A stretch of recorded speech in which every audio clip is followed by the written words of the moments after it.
तो hello everyone, उम्मीद करता हूं कि काफी अच्छे नहीं होंगे, क्योंकि अच्छी होने के लिए कोई भी न्यूज अच्छी नहीं है। क्योंकि हमारी जो एमटीएस की एग्जाम हुई थी वो बिल्कुल भी अच्छी तरीके से हमारी नहीं गई है, तुम्हारी नहीं गई है, या किसी भी लोगों की अच्छी नहीं गई है। क्योंकि क्वेश्चन बहुत ही अपसर्ड पूछे गए थे, बहुत ही अजीब तरह के क्वेश्चन पूछे गए थे, और पीक्यूआरएस तो ऐसा पूछा गया था जिसका कुछ कहना ही नहीं है, जिसका लेवल तो भाई सीजीएल वाले बंदे भी क्रैक नहीं कर पा रहे हैं। तो चलो यार, आज इस मैटर पे बात करते हैं कि एमटीएस 2025 जिसकी एग्जाम 2026 में हुई थी, उसकी एक्सपेक्टेड कट ऑफ क्या रह सकती है और कितने स्कोर आपके लिए सेफ हो सकते हैं। तो चलो तो बात करते हैं इन सारी चीजों पे।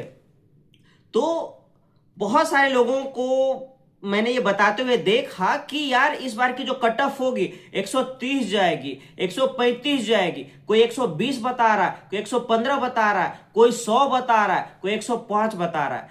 तो जिस तरह से आप लोग अभी परेशान हो कि हर एक वीडियो अगर नोटिफिकेशन आ जाता है कि भाई कट ऑफ क्या जा सकता है, तो आप फट से उसको देखने स्टार्ट कर देते हो। तो मैं भी देखने स्टार्ट कर देता हूं, क्योंकि मैंने भी साल भर मेहनत की यार, और मुझे भी चाहिए एक जॉब, चाहिए एक स्टेबल जॉब चाहिए, तो मैं भी देखने स्टार्ट कर देता हूं। लेकिन जब देखता हूं तो किसी भी तरह का ऑथेंटिसिटी मुझे उस प्रेडिक्शन में दिखाई नहीं देता है। क्यों नहीं दिखाई देता, ये बात करता हूं। तो जिस तरह से इस बार नॉर्मलाइजेशन का तरीका चेंज हुआ है, जहां तक मुझे पता है, जहां तक मैं जानता हूं, यही है कि जो नॉर्मलाइजेशन होगा वो तीन कैटेगरी में बांटा जाएगा। आपके जो पेपर हैं उसको तीन कैटेगरी में, पहला तो होगा इजी होगा, उसके बाद में मॉडरेट होगा, और उसके बाद में क्या होगा, टफ होगा।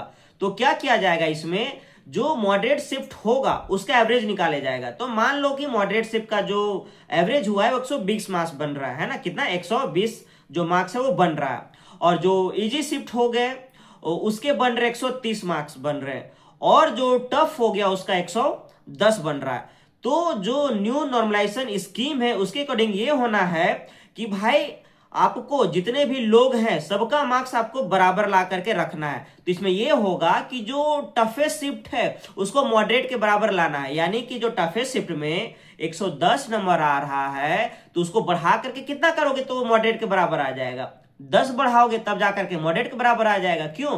क्योंकि आपको मॉडरेट के बराबर सबको लाना है, ना तो आपको इजी के बराबर ले आना है, ना ही टफ के बराबर ले जाना है, आपको मॉडरेट के बराबर ले जाना है। इसलिए जितने भी लोगों ने जो टफ शिफ्ट में नंबर स्कोर किया है उसको आपको क्या ले जाना है, अगर 110 आपका आ रहा है तो आपको 10-10 मार्क्स बढ़ा करके 120 तक आपको लाया जाएगा। और जितने भी लोग जिन्होंने इजी शिफ्ट में एग्जाम दिया और 130 मार्क्स आ रहे थे एवरेज, मैं पर्सनल का नहीं बात कर रहा, मैं एवरेज का बात कर रहा, 130 आ गया तो उसको 10 घटा करके मॉडरेट के बराबर लाया जाएगा, जो कि 120 होता है। तो ये इस तरह से एग्जाम में होने वाला है, नॉर्मलाइजेशन इस तरह से होने वाला है जिसे एसएससी ने बताया है। अब लोगों के जो यहाँ पे थॉट्स है वो क्यों नहीं मैच कर पा रहे, या फिर लोगों के जो प्रेडिक्शन है वो क्यों नहीं मैच कर पा रहे, मैं ये बताता हूं। मुझे प्रॉब्लम कहां पे, मैं ये बताता हूं। अब जैसे किसी ने बताया कि भाई 130 हो सकते हैं, तो भाई अगर 130 हो सकते हैं इसका मतलब ये हो गया कि जो मॉडरेट शिफ्ट वाले लोगों ने 130 नंबर लाए हैं, यही ना होगा भाई।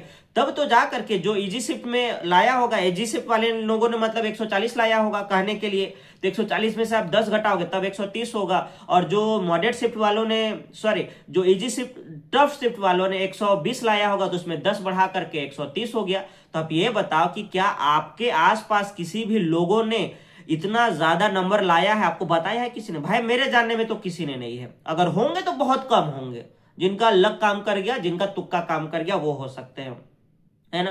तो भाई किसी भी तरह से 130 तो नहीं जा सकता है मेरे अकॉर्डिंग। अब क्या होगा नहीं होगा तो वो जब आएगा तब पता चलेगा। अब कुछ लोग बोल रहे हैं कि भाई 100 जाएगा, तो मैं एक ही चीज बोलना चाहता हूं, अगर 100 जाएगा मतलब ये हो गया कि जो टफेस्ट शिफ्ट है वो आपका आया है 90 आया होगा, और जो इजीएस्ट शिफ्ट है वो 110 आया होगा, तब आप जाकर के इजीएस्ट में से 10 घटा लो तो 100 आ जाएगा, और जो आपका टफ शिफ्ट है उसमें से 10 बढ़ा दो तो जाकर के आपका 100 आ जाएगा। तो इस तरह से करके किसी का भी मैच नहीं कर रहा है ना। कोई बहुत ज्यादा बता दे रहा है, कोई काफी ज्यादा कम बता दे रहा है। तो मेरा अगर मानो तो भाई जिन भी लोगों ने अपना 100% दिया है, बहुत ज्यादा एक्स्ट्रा अटेम्प्ट नहीं लिया है, तुम लोग सभी लोग सेफ हो यार, मानो या ना मानो, तुम लोग सभी लोग सेफ हो।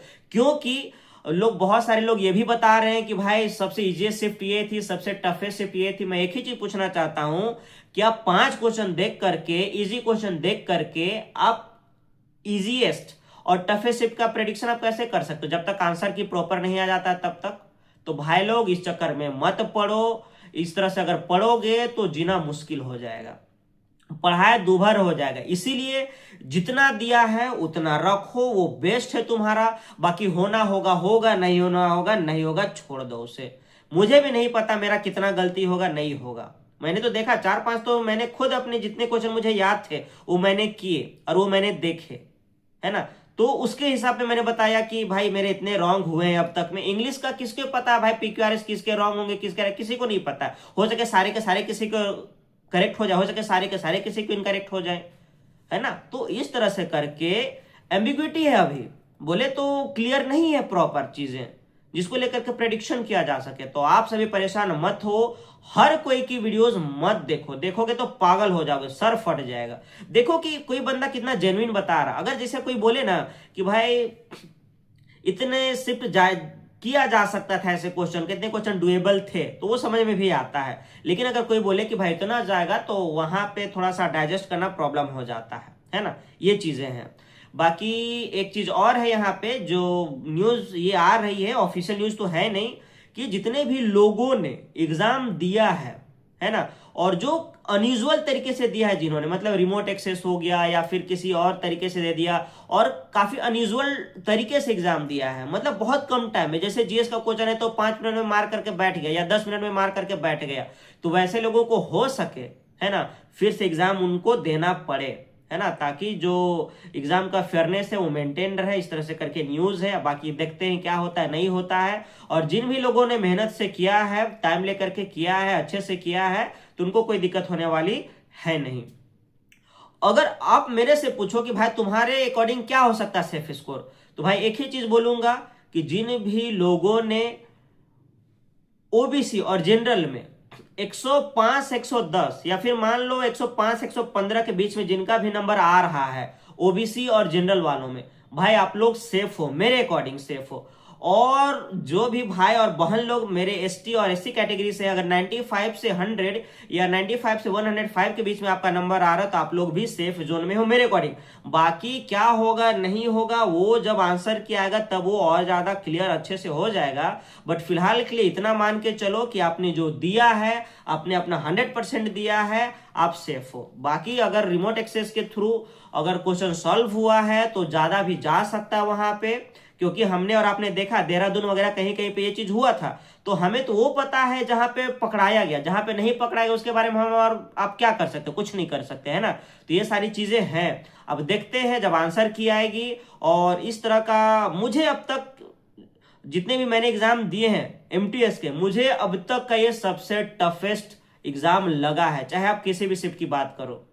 2-4 जैसे मैंने आप बताया ना कि 2-4 क्वेश्चन को देख करके नहीं बताया जा सकता है कि कौन सी जो शिफ्ट है वो टफ है और कौन सी जो शिफ्ट है वो इजी है। ठीक है, तो मेरा तो यही रहेगा कंसर्न, तुम लोगों के लिए एडवाइस यही रहेगा कि ज्यादा मत देखो, और देख रहे हो तो जेन्युइन देख करके परेशान मत हो कि भाई ये तो इतना बता रहे मेरा होगा नहीं। पेशेंस रखो भाई। पिछले बार जिन लोगों ने 25-25 नंबर बढ़े थे उनके, है ना, चलो इस बार नहीं बढ़ेगा मान रहा हूं, लेकिन एटलीस्ट इतना तो होगा कि एक जेन्युइन होगा कि हाँ भाई इतने लोग जो हैं इतने लोग आ जाएंगे। तो चलो आज का वीडियो यही रहने वाला है। और आप यहाँ पे कमेंट करो कि आपकी जो एग्जाम थी किस शिफ्ट में पड़ी थी और आपने कितने अटेम्प्ट लिए और उसमें से कितने आपके रॉन्ग हो गए अब तक और कितने आपके राइट हुए हैं। बाकी तो जब आंसर क्या आएगा तब आप लोग देख ही लेंगे और हम लोग देख ही लेंगे। तो चलो मिलता हूं किसी और वीडियो में जिसमें आपको काफी चीजें मैं बताऊंगा। तो यार देखो मेरा जो पर्पस है या एम है किसी को डराना नहीं है, किसी को परेशान करना नहीं है। मैं हमेशा से यही चाहता हूं कि आप सभी खुद को लेकर के थोड़ा सा अवेयर रहो, और बहुत सारे लोग मार्केट में पैनिक क्रिएट करते हैं तो उनसे बचो। मेरा हमेशा से यही पर्पस रहा है। अगर आप लोगों को लगता है कि भाई जो है काफी ऑथेंटिक न्यूज देता है या जो भी चीजें काफी अच्छे से बातों को रखता है, तो आप चैनल को सब्सक्राइब करो और यहाँ पे कमेंट करो कि मेरी क्या चीजें हैं जो आपको अच्छी लगती हैं, या फिर अगर आपको लगता है कि किसी तरह का सुधार करना चाहिए तो वो भी आप कमेंट करो। तो मुझे खुशी होगी कि आप लोगों की जो भी फीडबैक होगी मुझे उससे लेकर के खुशी होगी। तो चलो मिलते हैं आगे।